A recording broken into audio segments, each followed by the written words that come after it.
Bon, pour cette suite, je vais beaucoup résumer. L'enquête était restée bloquée sur la révélation de Marc Serratris et sur la découverte d'une exécution de 3 personnes au camp de Geyer, début 1944, à une époque où les officiers allemands y étaient également retenus prisonniers. Le secret autour de ces photos, de cette exhumation et de la disparition des ossements, tout cela organisé dans la plus grande discrétion, finit par me convaincre que les Allemands ont probablement subi le même sort. Pourtant, jusque-là, aucune trace d'eux. Je me dis alors qu'il y a peut-être une possibilité qu'ils soient encore là-haut. Je décide d'aller voir directement sur place, dans l'espoir de trouver des indices, des tombes ouvertes, des traces, quelque chose. C'est ainsi que je fais la rencontre de Gérard, l'actuel propriétaire d'une partie des terres où se trouvait le camp de Geyer. En l'écoutant, je comprends qu'il a entendu parler des Allemands parce qu'il connaît l'emplacement de leurs tombes. Ils sont donc bel et bien morts ici, sur ces terres. Et Gérard est sans doute l'un des derniers à connaître encore cette histoire. Que ça. Mais je savais pas. La résistance, on n'en parlait pas à la maison. Et après, quand on a cherché les champignons, on est tombé dessus. C'est là qu'en tant que gamin, j'ai entendu les discussions, c'est tout. Okay. Et après, j'en ai plus entendu parler, sauf que mon père m'a dit, allez, on va relever les tombes des Allemands. Et puis il a eu une discussion avec mon oncle. Moi, je suis allé juste le lendemain ou le surlendemain, quand mon père a dit, on a relevé les tombes des Allemands. Et puis voilà. Hein? Gérard me montre alors l'emplacement de la fosse, restée ouverte, un peu érodée par le temps. Il m'apprend qu'elle a été relevée, mais par qui et quand? Sur place, un détail me frappe. Le site est en pente, parsemé d'arbres, situé à 2 pas d'une crête assez éloignée du camp. Peu pratique et emplacement curieux pour un peloton d'exécution en plein hiver. Était-ce vraiment le bon endroit? Je note ce détail, convaincu qu'il me manque encore une pièce du puzzle. Ouais.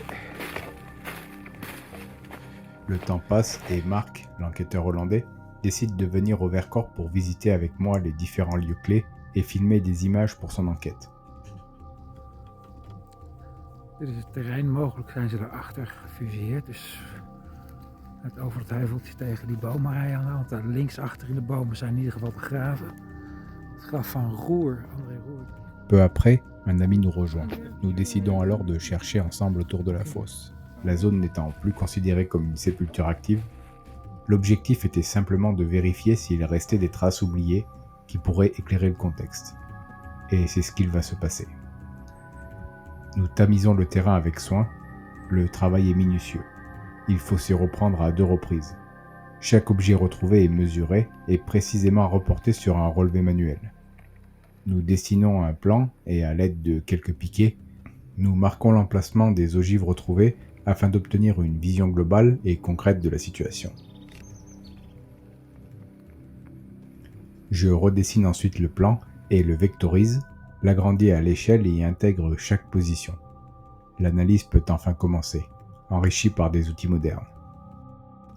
Parmi les objets retrouvés, un porte-crayon, objet répandu à l'époque, publicité pour un crément de Bourgogne encore produit aujourd'hui. À l'intérieur, un crayon de papier, grossièrement taillé au couteau, ce dernier retrouvé d'ailleurs non loin. Ce sont peu de choses, des objets ordinaires oubliés lors de l'exhumation, mais profondément humains. Mais ce sont surtout les ogives qui ont fait basculer l'analyse. D'abord celles retrouvées immédiatement sur la zone, probablement en cause de la mort de ceux enterrés là, et enfin une douille de calibre 45, typique du Colt 1911, une arme de poing utilisée par les maquisards, livrée via les parachutages alliés. Le site ne présente aucune pollution moderne, tout est cohérent de l'époque. Seule une cartouche de chasse d'immédiat après-guerre est retrouvée, un peu en dehors de la zone. La cartographie des impacts va donner un regard nouveau. Nous constatons des angles et des provenances variées, mais globalement venus du secteur nord-ouest de la position, ce qui suggère un événement en plusieurs temps et non pas un tir net, rapide, comme un peloton d'exécution. Nous en profitons pour repérer des mouvements de terrain qui gêneraient le tir, et cela précise encore plus la direction des tirs. Rien n'évoque une exécution formelle. Il n'y a pas d'alignement, pas de logique de peloton d'exécution. Au vu des ogives, au moins 4 calibres ont été utilisés, dont l'étui de 45. Et bien que les mêmes types d'armes ont pu être utilisés, on dénombre au moins 3 tireurs car au moins 3 calibres différents. La scène évoque une action désorganisée, une forme de chaos. Cette hypothèse va se renforcer car parmi les écrits, il y a cette note repérée au cours des recherches. Premier signal de quelque chose de suspect. Une phrase écrite dans le journal de Louis Rose, du 11e cuirassier, l'un des proches et responsables du camp de Gélière. Une date précise, trop précise pour être inventée. Et cette phrase brève. Départ pour l'Angleterre de Bode et Schoenfeld. Aucun mot sur Knocke. Et surtout, une chose est certaine, aucun Allemand n'a quitté le Vercors pour Londres en février 1944. Les maquisards n'en avaient probablement ni les moyens, ni l'intérêt stratégique. En réalité, si on regarde de plus près, cette note relève plus de l'ironie.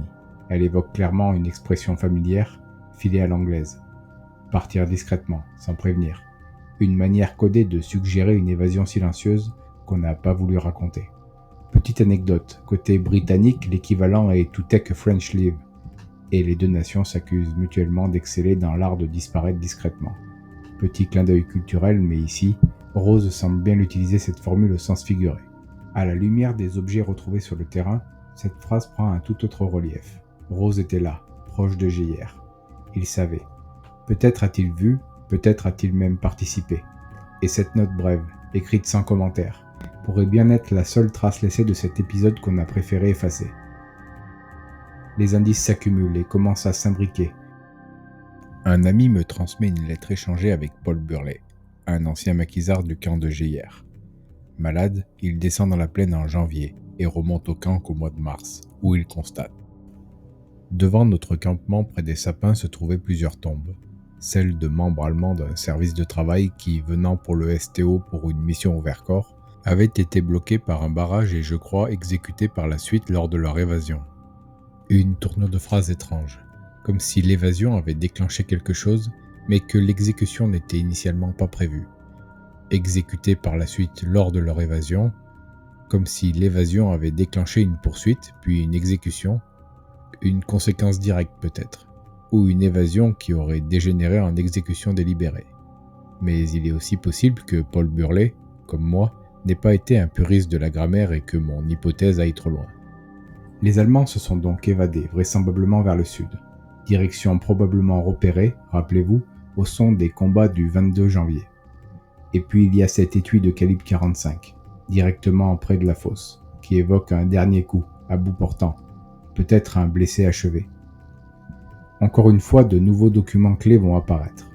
Après avoir cherché dans les archives de Lapicirella, conservées dans les collections du musée de Vassieux, je retrouve un document oublié, mentionnant la date, le lieu et quelques détails sur l'exhumation des Allemands, dont le lieu de leur inhumation actuelle. Par la même occasion, nous trouvons quelques détails sur le couple et l'homme fusillé au même endroit. On apprend qu'il s'agit des époux Lucas, qu'ils sont mari et femme, originaires de Toulon, et que l'inconnu est un milicien abattu en même temps, ce qui confirme encore le témoignage de Marc Serratrice. Voici une illustration plus claire de ce que l'on sait à ce stade. D'un côté, le couple et le milicien fusillés en janvier 1944. De l'autre, les deux Allemands abattus lors de leur évasion. Je trouve également des échanges de courriers entre Lapicirella et le service des sépultures allemandes. Ces échanges de courriers vont me servir. Nous transmettons ces documents à une contact qui travaille aujourd'hui à la VDK. Et après un bon moment, elle parvient à nous retrouver les fiches d'exhumation datées de 1967, établies par l'équipe allemande de l'époque, et conservées jusqu'alors dans leurs archives. Opération lente et laborieuse, mais qui apportera beaucoup de détails. D'abord, elle confirme les identités, Bode et Schoenfeld, comme s'ils avaient été transmis oralement car mal orthographiés. La taille des individus et les rares objets retrouvés confirment aussi les récits. Mais ces fiches d'exhumation ne permettent pas de dire où les balles les ont touchés. Les tissus mous se décomposent et une blessure par balle ne laisse pas forcément de traces sur les ossements. Sauf pour l'un d'eux, qui présente une blessure nette. Entrée à l'arrière inférieur du crâne, sortie frontale traversant la tête en oblique. Cela me fait penser à un coup de grâce tiré alors que l'Allemand avait le visage contre terre. La présence de l'étui de 45 retrouvé sur la fosse pourrait alors s'expliquer. En regardant le plan de la zone en 1945-1946, immédiatement après la guerre, l'emplacement de la fosse s'aligne parfaitement avec l'ancien camp de Geyers et la direction des baraques en Vercors à 2 pas d'ici. Une direction où le son d'une bataille a fait rage quelque temps plus tôt. La fosse se situe au-dessus d'un sentier, probablement emprunté par les maquisards lancés à leur poursuite. Si l'on en croit la dispersion des ogives et du plan, ce chemin est pour moi le lieu d'origine des tirs. L'évasion probablement découverte immédiatement, les Allemands sont vite retrouvés et les maquisards leur ont tiré dessus. Mais une énigme de taille demeure. Où est passé le troisième homme, Knocke? A-t-il fui lui aussi mais survécu? Était-il complice ou simplement plus habile? Ou bien a-t-il pas fui du tout? On sait qu'il a survécu et son rôle exact reste à découvrir. Et c'est désormais vers lui que l'enquête doit se tourner. La réponse se trouve peut-être dans les méandres de sa personnalité. Mark, l'enquêteur hollandais, a déjà pas mal d'éléments à son sujet, car chargé d'enquêter sur un disparu hollandais, Mark tombe par hasard sur Knocke. Nos recherches croisées dressent un portrait de cet homme assez clair, mais que je vais devoir simplifier. En septembre 1940, il est envoyé aux Pays-Bas occupés pour organiser le service du travail. À l'époque, pas encore obligatoire. Il ne s'impose pas par la force, mais tente de convaincre les ouvriers de partir d'eux-mêmes, en Allemagne. Knocke apprend le néerlandais, se montre sympathique, diplomate, il mise sur la persuasion. Mais il est mal vu par sa hiérarchie car il entame une liaison avec une collègue plus jeune. Et pour se racheter, il adhère au NSDAP, le parti nazi. Mais plus tard, il reprend cette liaison. Il finit sanctionné, rappelé en Allemagne, puis affecté à Valence, en France, probablement à l'été 1943, toujours dans le cadre du service du travail, cette fois-ci devenu obligatoire. Comme on l'a vu le 18 janvier 1944, lors d'une excursion touristique, il est capturé dans le Vercors avec 2 autres Allemands de son service, Bode et Schönfeld. Tous 3 ont des fonctions similaires dans l'appareil administratif nazi, mais leurs comportements divergent. Bode et Schönfeld restent fermés, arrogants. Knocke lui joue une autre carte déjà rodée aux Pays-Bas. Il se fait passer pour un journaliste hollandais, semant dans ses mensonges des bribes de vérité. Il se montre serviable, traduisant des documents, aidant à l'intendance, allant même jusqu'à offrir des fleurs à Geyers. Il gagne la confiance et la sympathie de ses geôliers, et son faux passé de journaliste paraît crédible, et c'est d'ailleurs comme ça qu'on se souvient de lui dans les livres. Début avril 1944, le maquis est informé d'un ratissage imminent du Vercors, mené par la milice. Par précaution, l'ordre est donné d'évacuer le massif. Tous les camps déménagent et le groupe de Geyers arrive à la montagne de Musan, au-dessus de Beauregard-Barret. C'est la première fois que le camp se retrouve aussi proche de Valence et de Roman, caché, mais à portée directe des garnisons allemandes. Knocke dit partir en promenade, et comme il a la confiance de plusieurs maquisards, on le surveille peu. Et c'est au terme de cette période, le 25 avril, 3 mois après sa capture, que Knocke parvient à s'évader. Certains résistants qui l'avaient accepté se sentent même trahis. Mais alors qu'il s'évade, il est seul et connaît mal le pays. Il est sans doute intercepté par une patrouille de miliciens qui mène l'opération contre le Vercors. Rappelons qu'il est habillé en civil et que la vie dans les bois, avec le groupe, lui donne probablement l'aspect d'un maquisard. Pour éviter une méprise, il a probablement joué de sa véritable identité, ce qui a pu conduire les miliciens à l'emmener à Valence pour le remettre aux autorités allemandes. Ainsi, il quitte le maquis comme prisonnier évadé, puis il est aperçu regagnant Valence en suspect menotté. Car aux yeux des autorités allemandes, Knocke, seul rescapé d'un groupe disparu, se révèle incapable d'indiquer l'emplacement des camps du maquis, de fournir des renseignements utiles ou de localiser ses camarades. Il leur a certainement révélé la tentative d'évasion de Bode et de Schönfeld, car ces 2 derniers sont déclarés morts, et l'épouse de Schönfeld, n'espérant plus jamais récupérer la dépouille de son mari, quitte la France. Knocke ne parvient pas à convaincre ses compatriotes puisqu'il est arrêté, emprisonné à Montluc, puis dans les camps de travail de Royalieu, le 16 juin 1944. Le 17 août, Knocke est même déporté en Allemagne avec 1254 autres prisonniers à bord du train numéro 265. Il est interné à Buchenwald sous le matricule 78 713. Dans les camps, il écrit à sa femme et à son amante. Il réclame des colis, du tabac, des vêtements. Il veut survivre. Sa femme, ayant connaissance de son adultère, est furieuse et interrompt toute correspondance. Elle ne parlera plus jamais de lui à leurs enfants. Son amante, en revanche, continue à lui écrire. Des témoignages d'anciens déportés refont surface au sujet de Knocke. Il se serait présenté comme un résistant allemand de la première heure, traqué dans les années 30, blessé, dénoncé par sa femme, soigné par un médecin français, puis repris par la Gestapo. Une histoire bien construite, mais fausse. Ces récits dans les camps, habilement enrichis de détails crédibles, lui valent protection, faveur et la bienveillance de véritables résistants.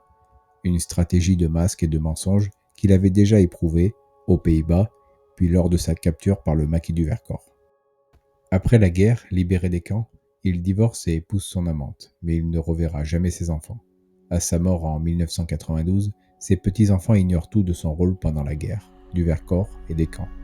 Bode et Schoenfeld, eux, n'ont pas survécu. Lui a réussi avec ses mensonges, et certains récits, inventés parfois par les officiers eux-mêmes, ont fini par s'imposer comme des vérités, recopiées, répétées et entrées dans l'histoire du Vercors. Prenons un dernier exemple. Dans plusieurs écrits, on lit que Bode aurait été maire de Düsseldorf.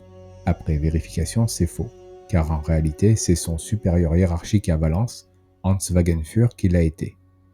Bode, lui, a simplement utilisé ce détail pour tenter de se donner de l'importance aux yeux du maquis. Alors pourquoi parler des Allemands et revenir sur cette histoire ? D'abord parce qu'à travers ce documentaire, on découvre un visage plus complexe du maquis à ses débuts, important pour comprendre la suite. Un début fait d'héroïsme, mais aussi d'erreurs, de doutes et de failles humaines. Loin des images toutes blanches ou toutes noires. On découvre un visage plus nuancé et plus complexe de cette période. Cette enquête rappelle aussi combien il est nécessaire de rester vigilant face aux récits, aux témoignages, aux textes, et insiste sur l'importance de croiser les sources. Sans tout remettre en cause, on comprend que cette mécanique du mensonge, de la mémoire et de la simplification dépasse largement le cas de Knocke. Elle ne concerne pas seulement les prisonniers allemands, ni un seul camp, mais bien la manière dont l'histoire parfois se raconte à elle-même. Une vérité peut rester enfouie très longtemps, et parfois il faut accepter de gratter, d'insister un peu, voire de déranger pour la retrouver. Non pas pour réécrire le passé, mais pour lui rendre ses nuances. Aujourd'hui, 81 ans plus tard, on peut dire sans trop se tromper ce qu'il est réellement advenu de ces 3 officiers, et rétablir un tout petit morceau de vérité. Parce qu'en histoire, ce compté est souvent tout aussi révélateur que ce que l'on raconte, et à la période à laquelle on l'a raconté. Ce parcours, cette enquête et ces lieux sont à découvrir sur place. N'hésitez donc pas à me contacter pour programmer une visite guidée et une immersion au cœur de cette histoire.